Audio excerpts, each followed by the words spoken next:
Ya, halo teman-teman, selamat datang di Quartz Codepolitan. Seperti yang teman-teman ketahui, bahwa dalam course ini teman-teman akan belajar mengenai Ruby on Rails. Di sini saya tuliskan Ruby on Rails from zero to build application. Nah, perkenalkan nama saya Ali Zain Afif. Teman-teman bisa panggil saya Aldi atau Kak Aldi.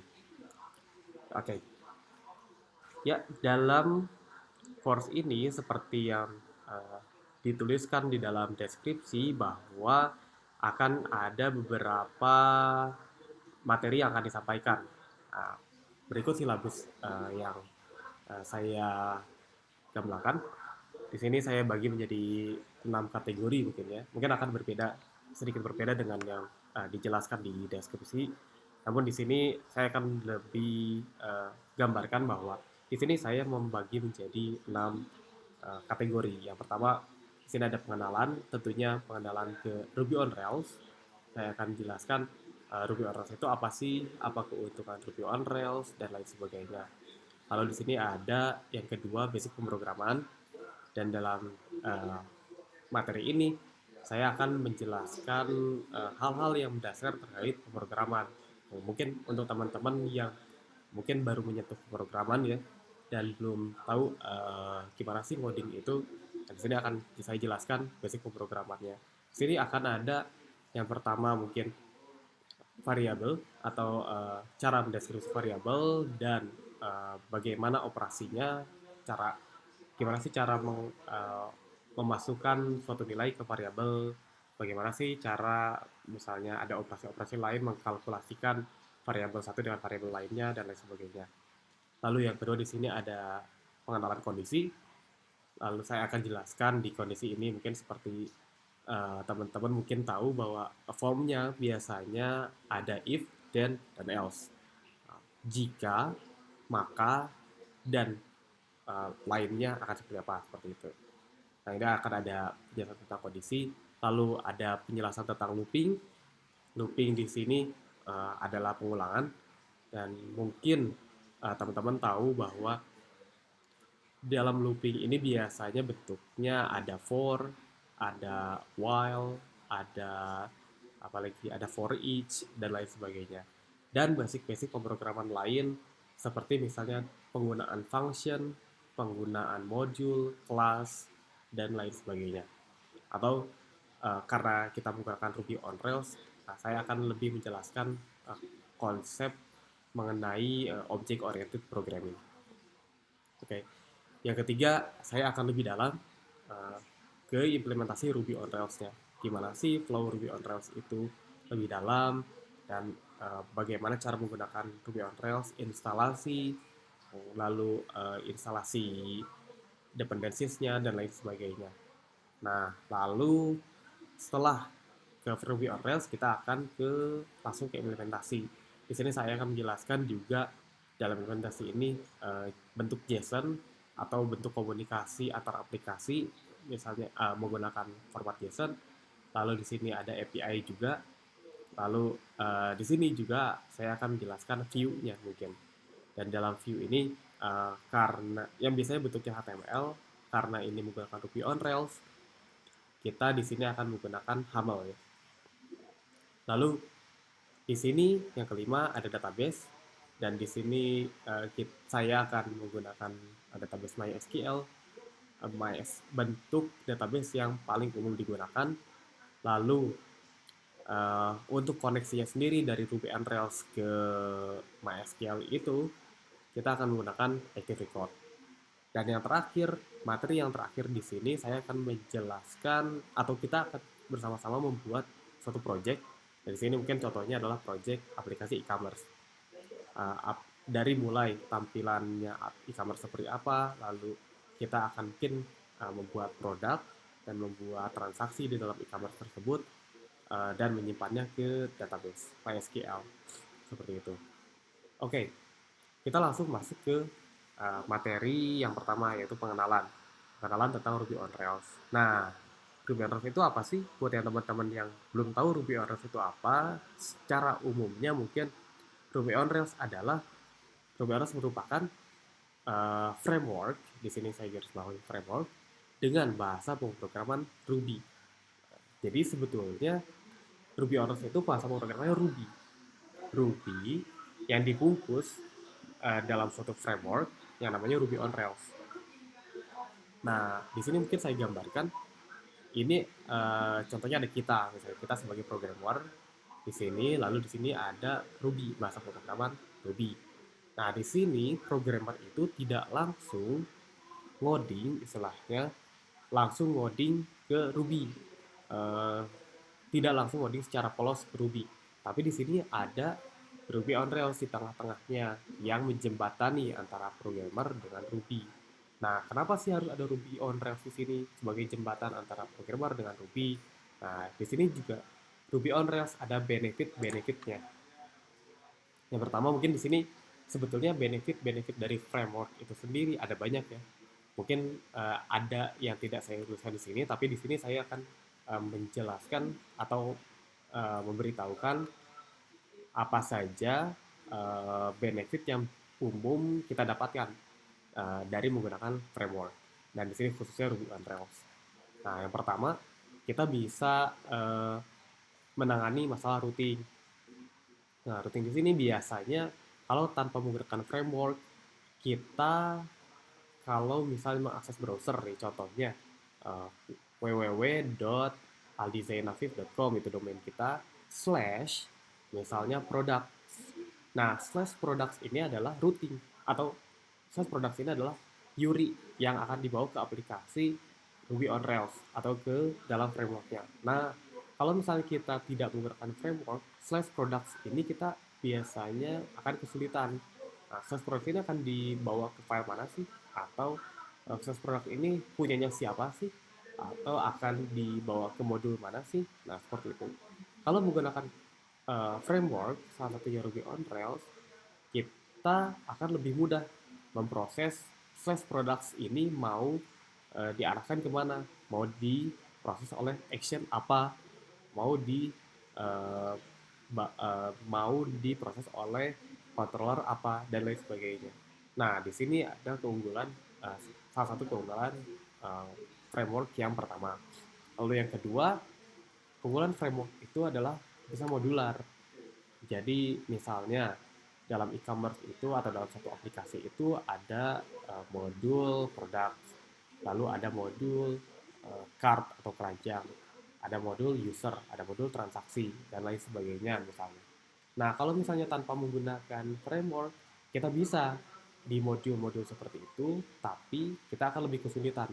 Kesulitan dalam membagi file-filenya, uh, pembagian file, misalnya pembagian file atau folder.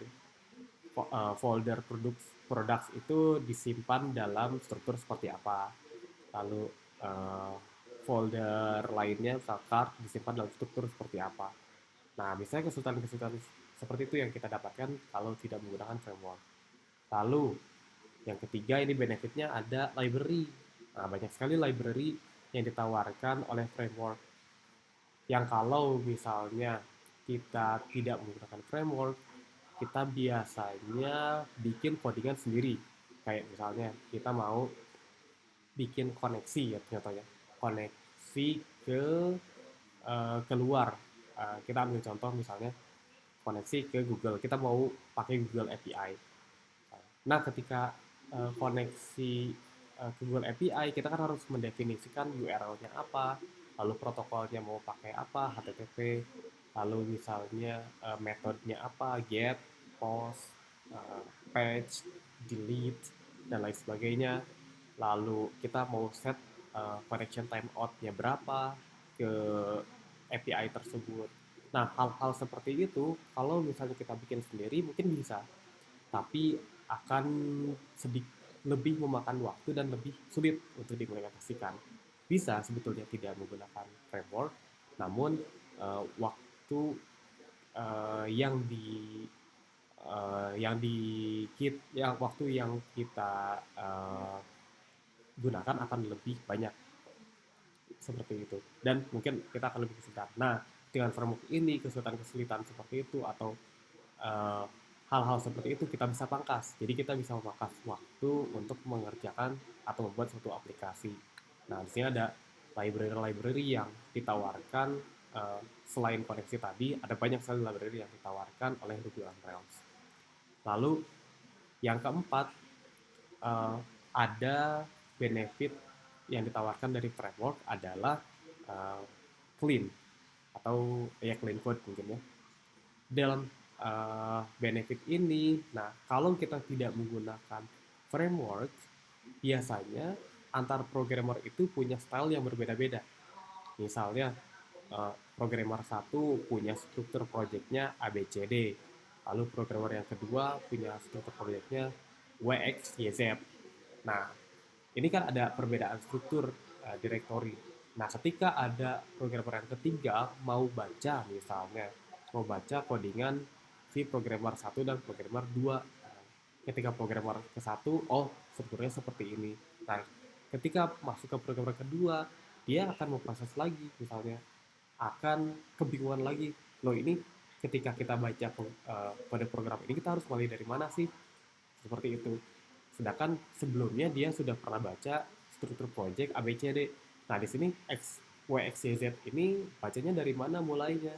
Lalu flow dari projectnya ini seperti apa? Nah, kesulitan-kesulitan seperti itu yang akan kita hadapi jika tidak menggunakan framework. Nah, disitulah keuntungan adanya framework dalam hal ini mungkin Ruby on Rails salah satunya untuk agar project kita lebih terstruktur dan agar codingan-codingan di project kita lebih rapi agar kedepannya pula programmer-programmer lain bisa lebih mudah membaca codingan kita seperti itu.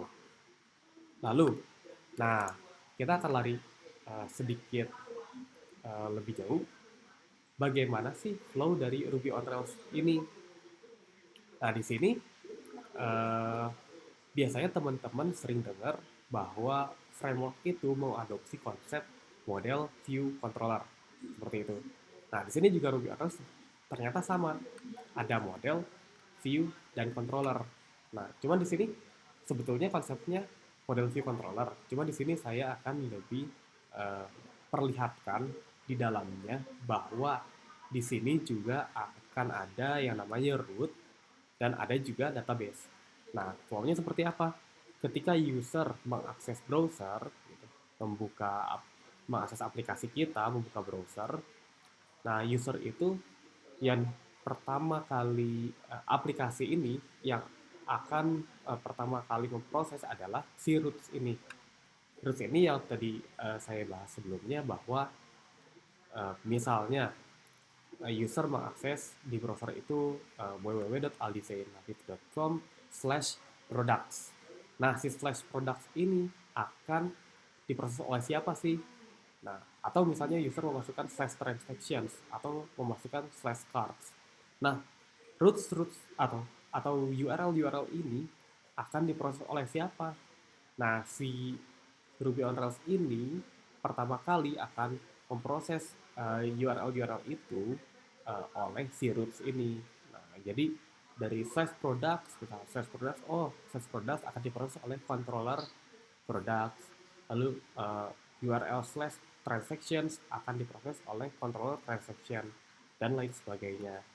Nah, seperti itu. Dan dari roots itu secara otomatis dia akan memanggil controller.